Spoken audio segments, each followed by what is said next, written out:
Hello and welcome to the Carers Awareness Training. My name is Deborah Thistlethwaite and I am the Poole Community Mental Health Team Carers Officer, and I would like to introduce my co-presenters today. If you'd like to introduce yourself, please, starting with Joy.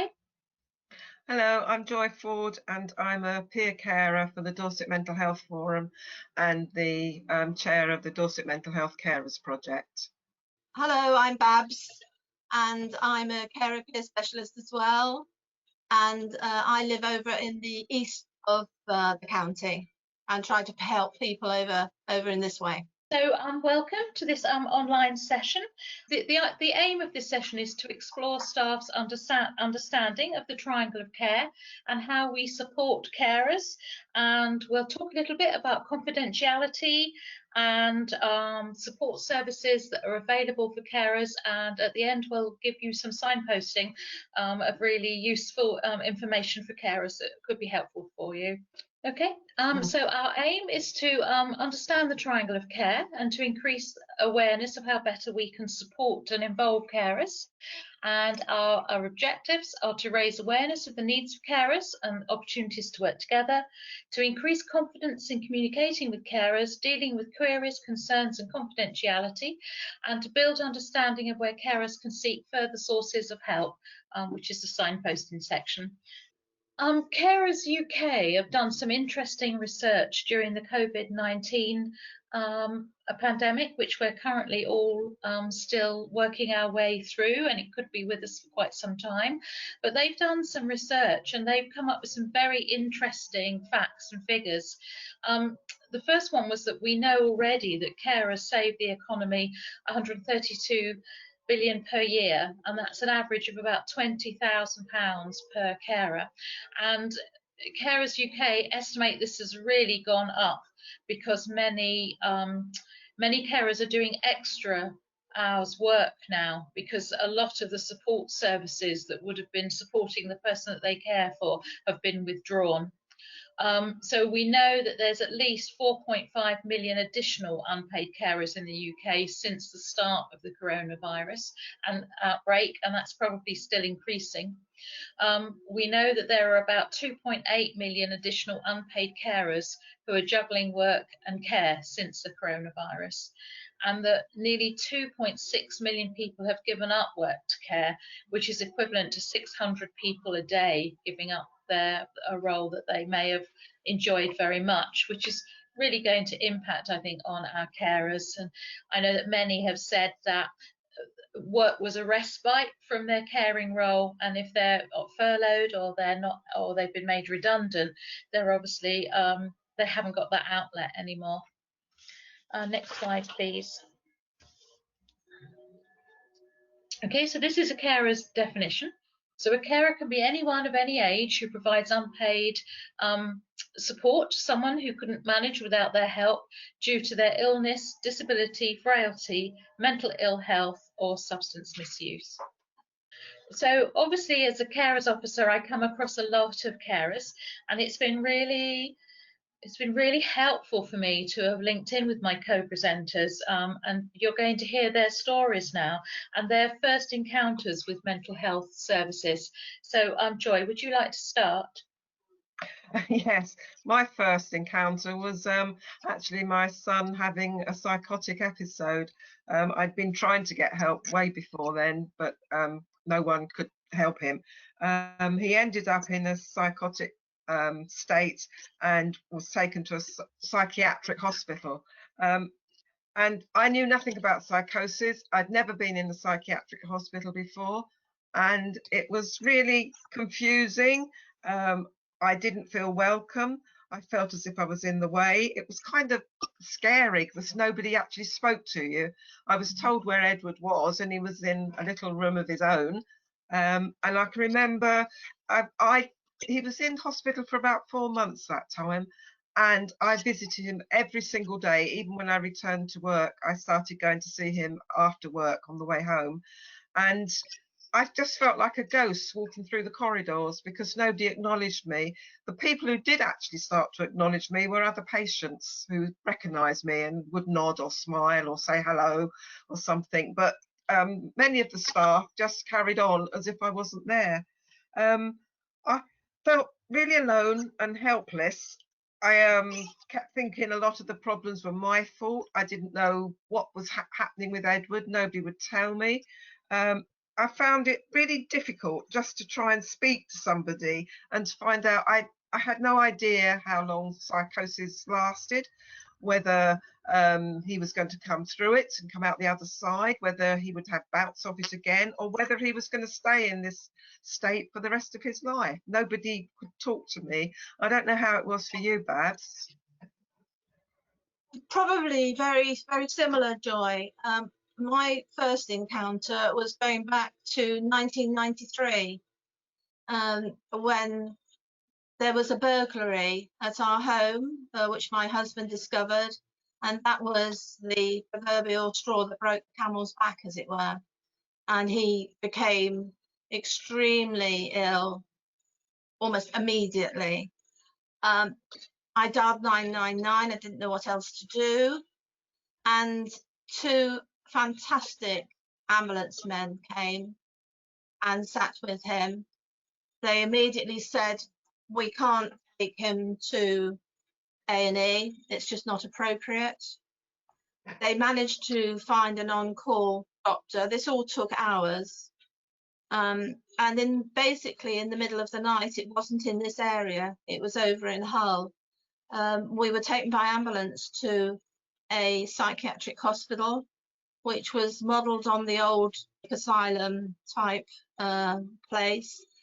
And I can still remember walking into that institution at 3 o'clock in the morning, and there's no doubt about it, I was scared stiff. I didn't know what was happening at all. And again, having any reassurance, that was very difficult. I realised I had to leave my husband there. I then, in the middle of the night, had to get a taxi back to our home. And then the next day, I had to think about, right, I've got to visit him. How will I get there? Because I'd never been in that area before. So feeling very, very alone was the immediate feelings that I had. Having, in the years that's passed, spoken to a lot of carers and spoken to a lot of parents, actually, who have been trying for maybe years, in a way a bit like you, Joy, trying for years to get somebody to understand that their child wasn't well. And when you speak to them, they almost have a feeling of great relief when they finally, the child does finally enter the system, as it were, and is being looked after in hospital. Along with the relief, also sort of comes the impatience in a way. Right, well, now you've got them, you're going to sort it out, aren't you? That sort of happened to me. I felt that Relief Edward was in hospital, that he was going to get the treatment he needed, and that he would recover the same as you would if you went into a physical hospital. I felt that they would treat him, and even if he was going to be have these bouts on and off throughout the rest of his life or whatever, that he would come out and be Edward again. That didn't happen. And the other thing I found was that I was suddenly being referred to as a carer. Now, though Edward was turned 18, not much further turning of 18, he was not quite 19, my feeling was that I was still his mother. So when they started to refer to me as his carer, I felt quite annoyed about that. And the other thing that happened was they actually said to Edward, do you mind us sharing information with your carer? And Edward thought, carer? I haven't got a carer.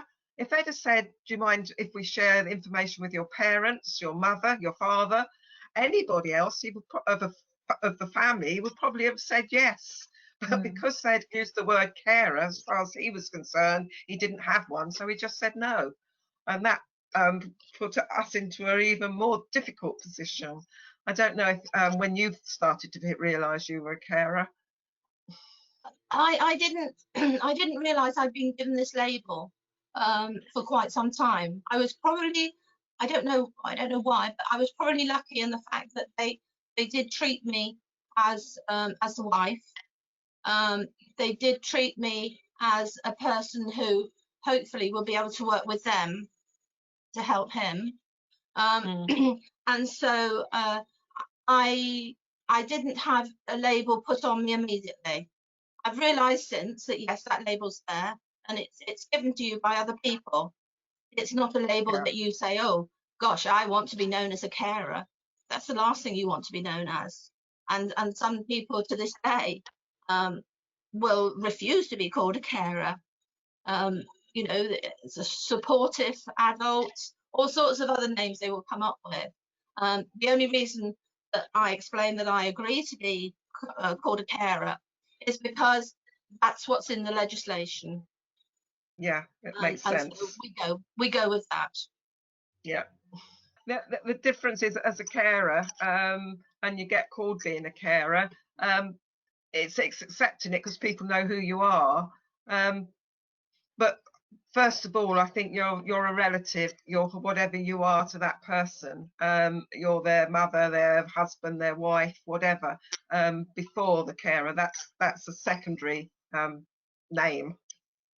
Yeah, and you were also, I think, the thing for staff to remember, you're also the person that knows the patient best. You know what they're like when they're well. They're seeing somebody for the first time who's very, very unwell. But for the professionals to have a rapport with the relative is really very, very important, because you can tell the staff what they're interested in, what they like, how maybe a way in that the staff can then work with the patient. My husband, when he's very unwell, he'll take his glasses off and he'll put headphones on with music and he'll cut the world out completely. And so that's often very, very difficult for the professionals. You know, how do we manage to get in to talk to this person? How can we engage with them?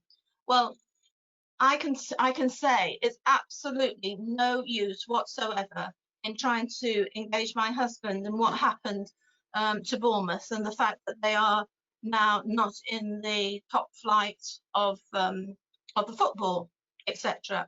But on the other hand, talk to him about a vintage car, talk to him about some weird Pink Floyd, Tangerine Dream, whatever music, and you know you're going to have a bit of a way in there. So again, for the professionals to talk to the relative can tell them so much. That's the point. That's the point, really. Okay, thank you both very much for sharing your experiences. I mean, I think we can tell quite clearly from listening to Joy and Babs that it was very clear that they knew how it would be helpful for staff to communicate with the people that they loved. And I think what we were getting from that very much was a lot of what ifs. So what if, when assessing my relative, the staff talked to me as well to get a clearer picture of how to help?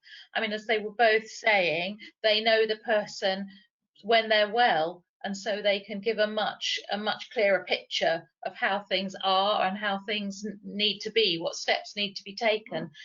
I think, yeah, as well as asking us things, if we're actually doing something that is a hindrance to that person's recovery, it would be good to the person, the team member from the mental health team or the hospital, to actually say it would be better if you didn't do that because, and explain to you why it's not working and what the problem is when you're doing that, because you think you're doing it to help.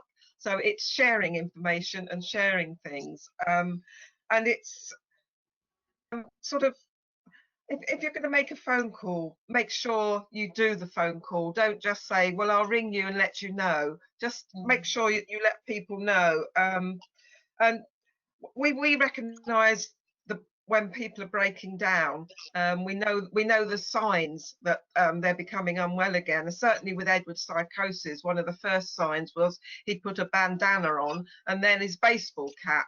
And that to me was thinking, I've got to take care, there's something not right again. And he'd also have a very strange smile on his face that didn't actually reach his eyes. And I think you really, really need to be listened to as a carer.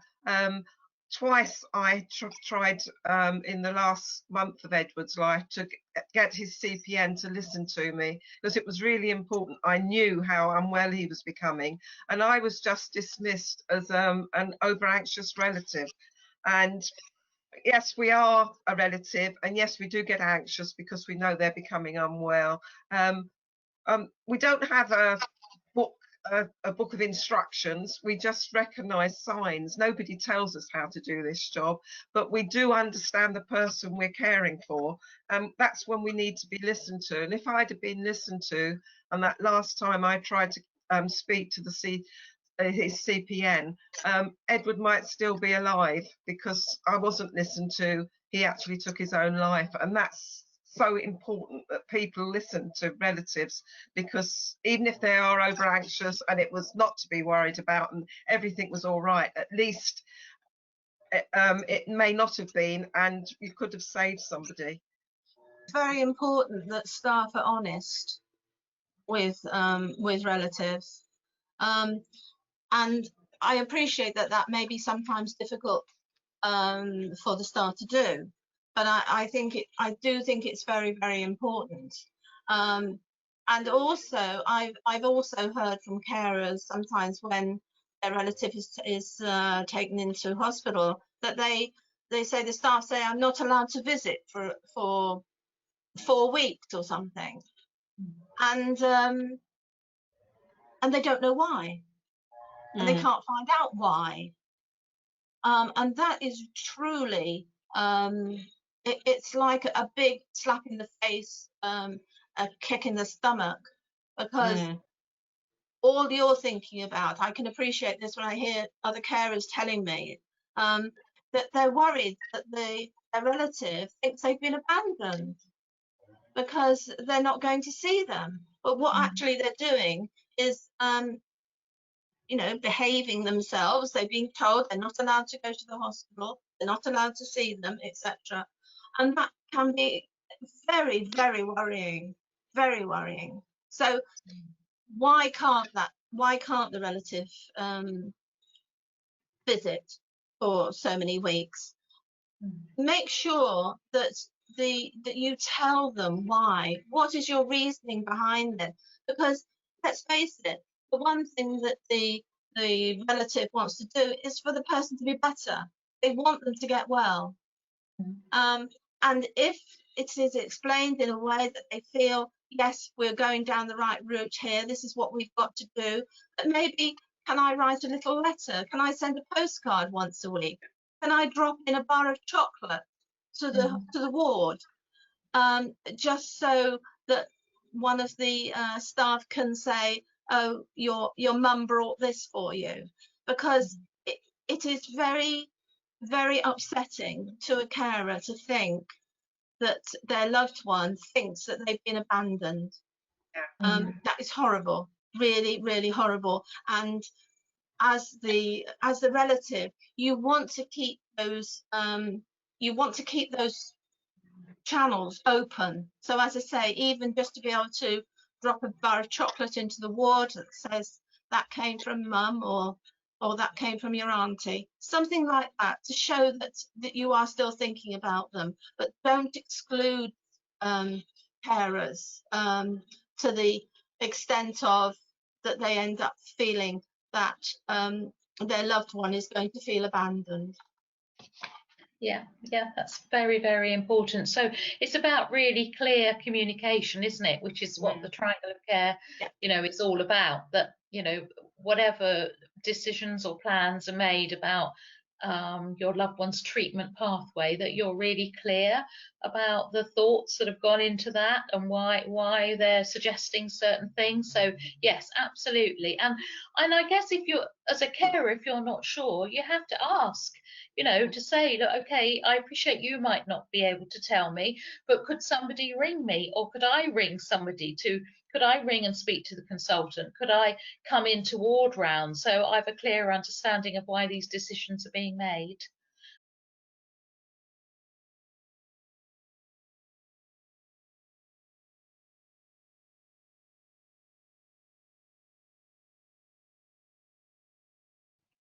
Okay, so we've reached the end of this training webinar for carers. So thank you very much for listening. If you've got any questions or you need any further support, you can contact the Trust Carers Lead, Pat Wilkins. Thank you very much, Joy and Babs. Your input is invaluable as carers. Thank you very much. Thank you.